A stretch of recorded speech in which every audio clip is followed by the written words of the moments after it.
It's Jason Abraham, the shadow teacher. And I've accepted some people out there are not going to be any more than sheeple. They are not willing to step out of the prison of their own mind, even though they can do it if they choose to.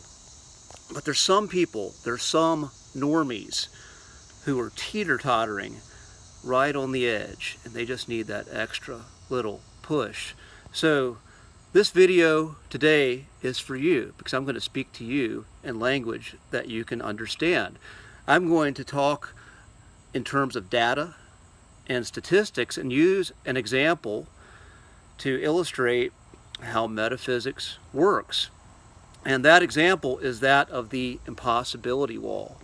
You hear stories of athletes setting world records, and before this athlete set this world record, obviously no one else did it, but once they set the world record, then you start to see that become a standard. You see this feat that was once believed to be impossible to be replicating. More people start to hit it and it becomes normal.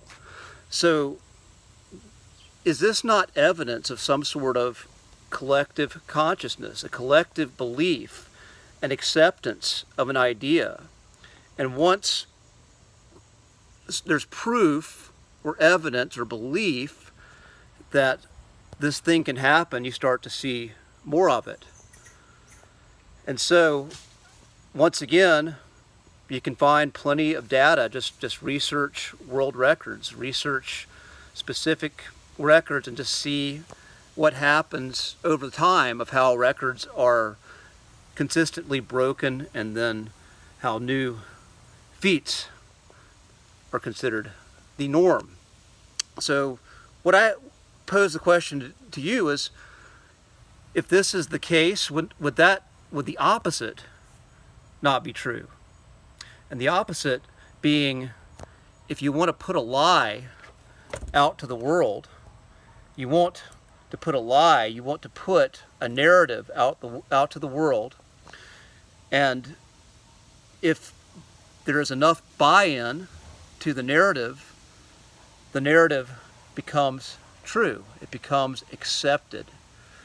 And this, again, is my illustration of how programming the collective consciousness works. Conditioning the collective conscious intentionally to accept a certain belief with a certain outcome, with certain consequences. And I'm being very vague right now.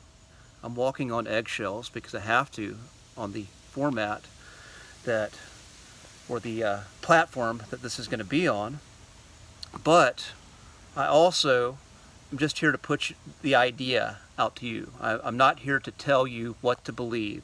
I'm simply seeding you with the idea and giving you something to think about, something to meditate on, something to ask, do I believe it or not?